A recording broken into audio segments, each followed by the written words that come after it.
বিদ্যমান ডাকসুর গঠনতন্ত্রে অনেক ভুল ভ্রান্তি আছে, যে গঠনতন্ত্রের অনেক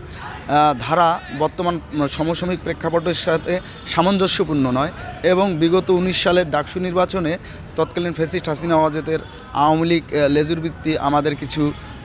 দুর্জন শিক্ষক ডাকসুর গঠনতন্ত্রকে সাফল করেছে, সেটাও যেমন বাতিল করতে হবে, তেমনি একই সাথে বর্তমান যে বিদ্যমান সিন্ডিকেট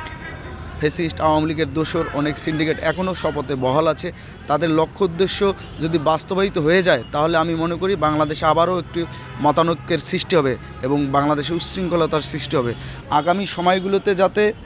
ডাকসু কেন্দ্রিক আর কোনো প্রশ্নের সম্মুখীন হতে না হয় সেই দিকে খেয়াল রেখেই আমাদের সর্বজন স্বীকৃত একটি গ্রহণযোগ্য সকল অংশীজনের